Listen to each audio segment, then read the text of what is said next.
Welcome to Cut the Crop, keeping you in the know about everything you grow.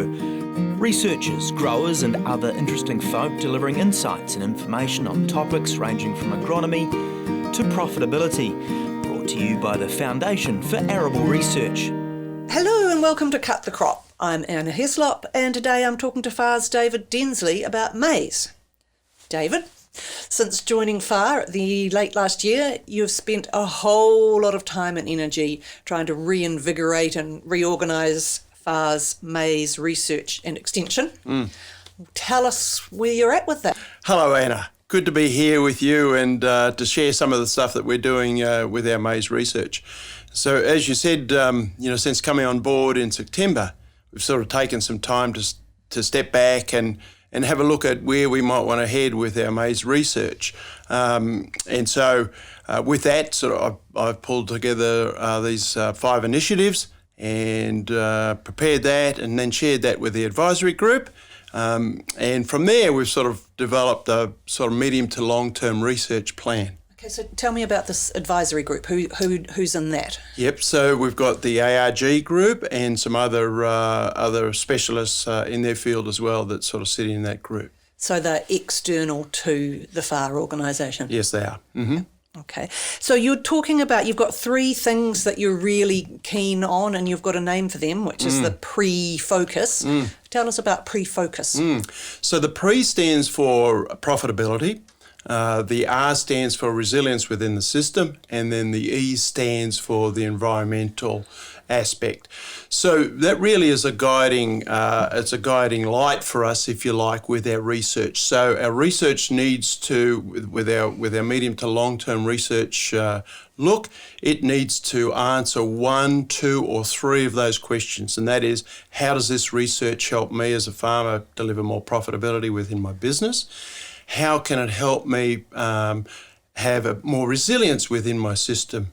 So, we've got more frequent dry weather events, for example. So, how can the research help me reduce the impact of the drought, if you like? And then the third one is the environment. And we know that environmental compliance is upon us.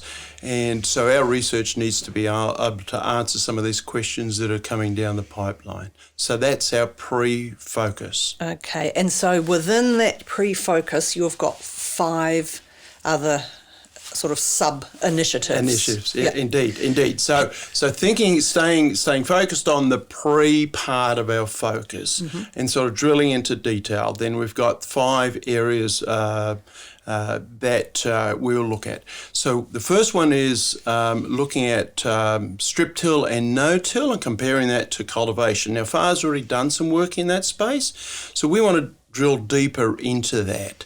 And so we're looking at how does strip till and no-till compare to cultivation, assuming that we're applying best practice for strip till and no-till. And then there's a question around that as well. So for New Zealand conditions, what does strip till or no-till best practice look like? And I'm not sure we've answered that question, I've got to say, Anna. So we'll spend some time doing that. Now, we've got our research farm based at Tamahiri, just outside of Hamilton. We're actually taking this research out onto farm as well. So that's our strip till, no-till, conventional cultivation assessment. So that's number 1. The second one is around precision ag, and that's a big moving space that's evolving rapidly.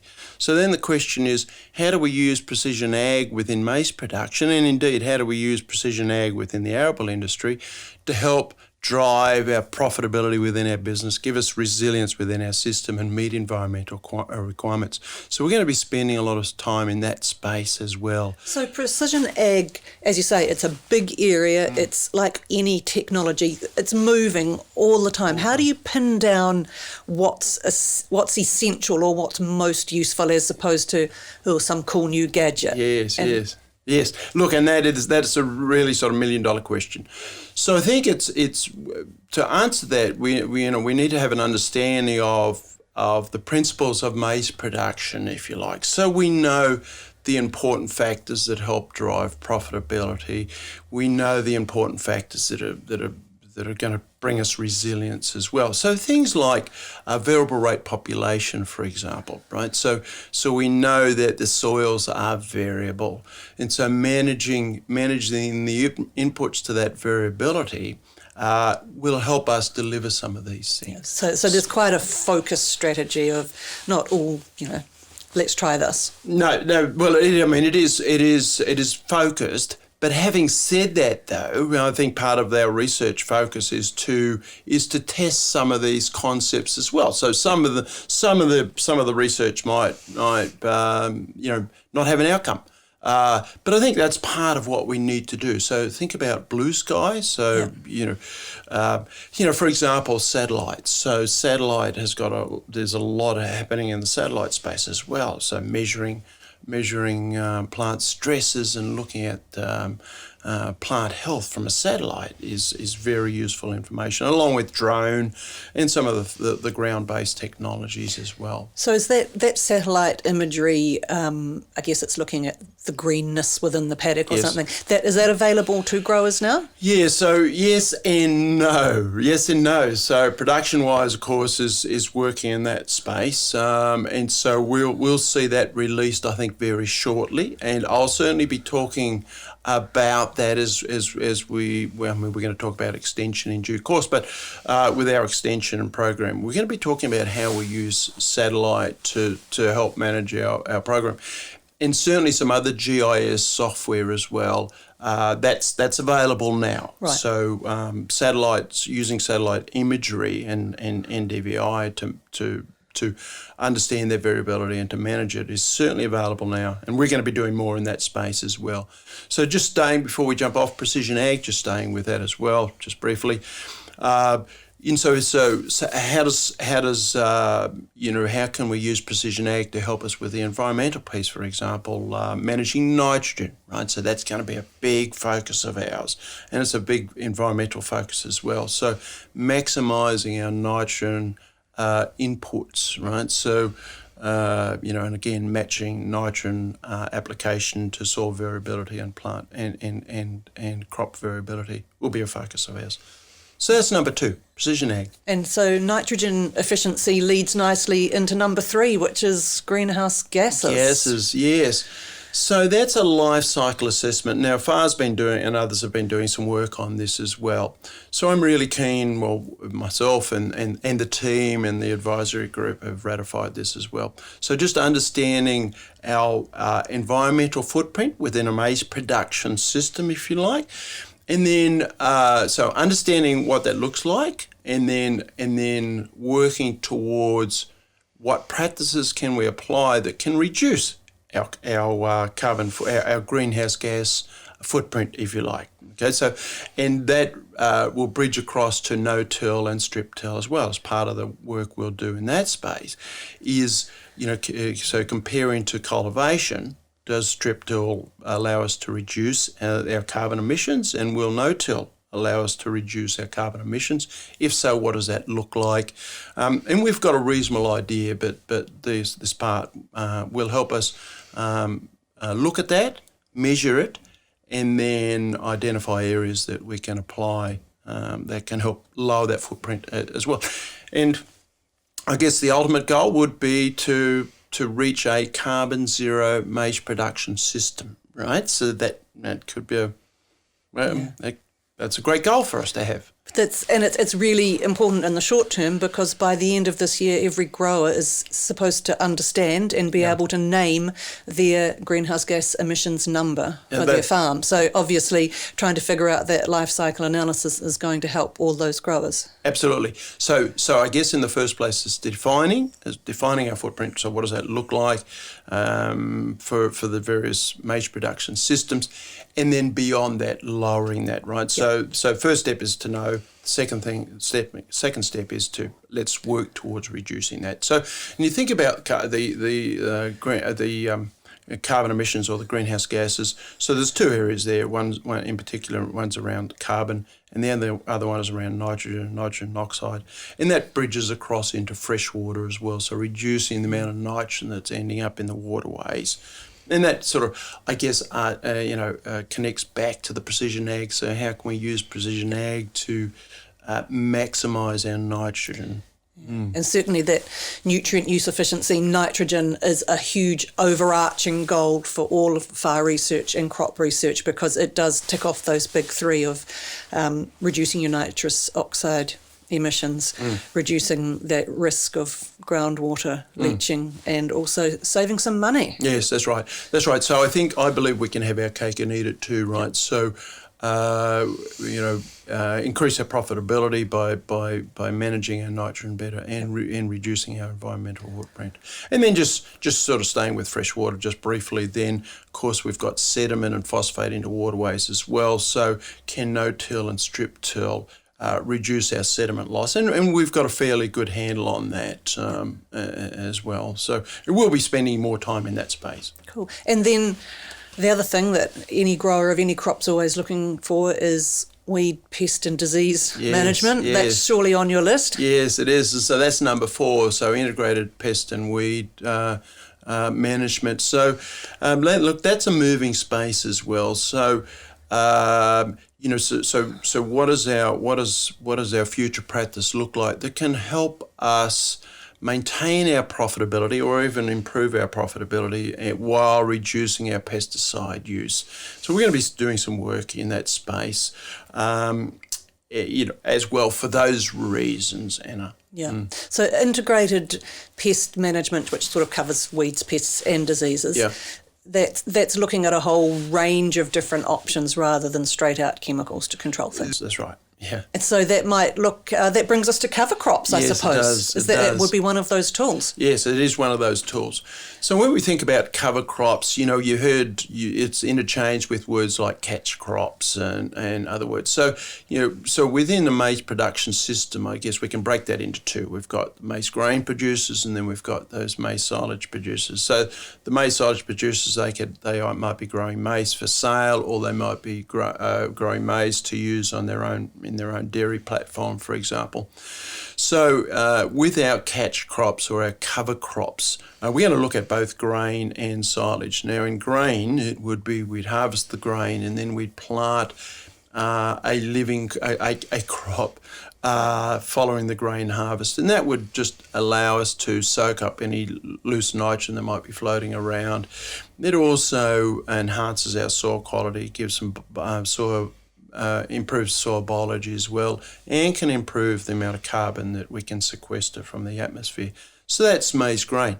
Maize silage, however, farmers are currently already practicing a cover crop principle, and that is they would typically plant ryegrass after the maize silage it comes off, and so that is a cover crop. So what we want to do there is we want to look at sort of alternatives to ryegrass, and or how can we keep that ryegrass living for as long as possible until our maize is established. So that we call that our living root days. And so we want to spend some time understanding how we can maximise the living root days, Anna. So you think about a 365-day period. We want as many as I said, living root days as possible in those 365 days. Now that has got some advantages agronomically and environmentally as well. Cool. So they're the 5. Okay, so 5 big research areas. Big. That's cool. You're there beavering away, doing your research. Yep. What about extension or knowledge exchange? How's that information getting out to the growers? Yeah. And you and I have spent some time, Anna, on this, right? We have. I kind of almost know the answer to that question, but let's just talk about it anyway. No, that's great. So I guess parallel to scoping out our research plan, and by the way, our research plan is really just taking us to the next step. I mean, FAR's done some great work previously, right? So we're just going to take it beyond that and push it out. So that's one thing to do the research, right? So then how's that applied out on farm? And so we've been developing this extension plan, as you know. So that includes 3 or 4 areas, I guess. So one of those is through these winter workshops. And so we're still sort of coming out with a name, what that might look like. So we'll have these winter workshops where we can, so that we want to go around the country in June and July. So before calving for the dairy farmers, any dairy farmers that might be interested in coming along to this. And so we'll talk about those fundamentals that are responsible for maybe achieving 70 or 80% of your yield, and talk about those important areas, right? So we don't, within a production system, within a maize production system, you've got to be careful not to leave behind the first principles, okay? So it's all fine to apply precision ag and do some of these other things, but if you don't have the fundamentals right in the first place, then it's not right. So we'll have these winter workshops. Then on top of that, we'll have some field days, number of field days. So one of the things we're doing with our research plan is to go out on farms. So we're actually now aligned with some farmers, some maize growers, and we're going to have research out on their farms. So this is medium to long-term research, so we can actually spend some time out on farm as well. And then the third area is our maize conference. So we're going to be reintroducing a maize conference, and we're talking about that being in early February, and very soon we'll be announcing that, I guess, on our website as soon as we can sort of catch our breath and lock things down. Yeah. So just tell me a little bit more about the on-farm research. Are you looking at obviously farms across a different area? They're going to be different farm types, different soil types, rather than being an NCRS, you're in one spot. Yeah. What sorts of approaches go into selecting what your farms are going to be? What we're doing. Yeah. Now, look, in a perfect world, we'd love to be out there on farm across all the maize growing regions in New Zealand, but practically we can't do that, right? So, and that's where our extension sort of allows us to share in other regions what we're doing in the Greater Waikato. So the Greater Waikato now. So what that looks like, so you mentioned Nickers, the NCRS site, that's at Tamahiri.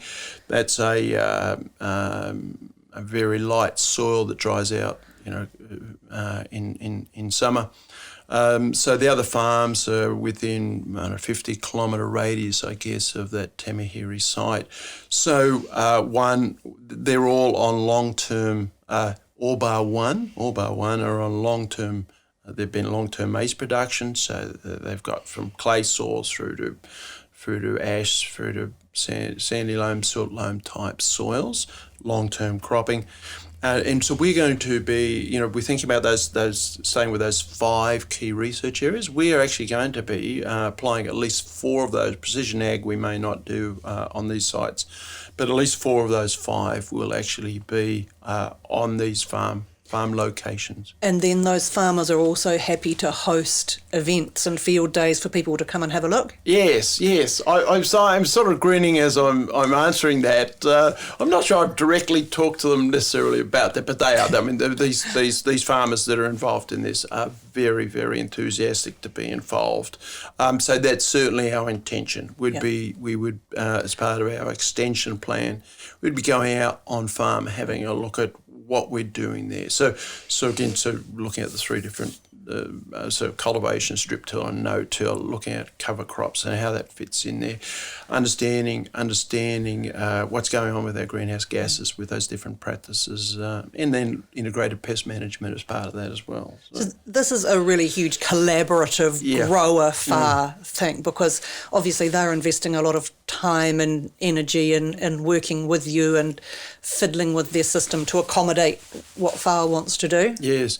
Look, they're invested in this as well. Okay, because again, overarching, we're focused on this profitability, the resilience, and environment. And for these farmers, those 3 are all critical for their business, right? So they want to be sustainable in what they do, and so that's why they're very open for us to be out there on farm doing these things. So we're excited about that, Anna, and we're going to use our knowledge of maize production systems that comes with age. One of the advantages. Your age. My age. One of the advantages of being middle-aged, let's say, is that you have sort of years of experience with maize production. So we're going to be using that and applying that onto these research farms. And we're excited about that.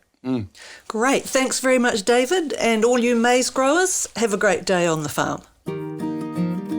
Thanks for tuning in to Cut the Crop, presented to you by FAR.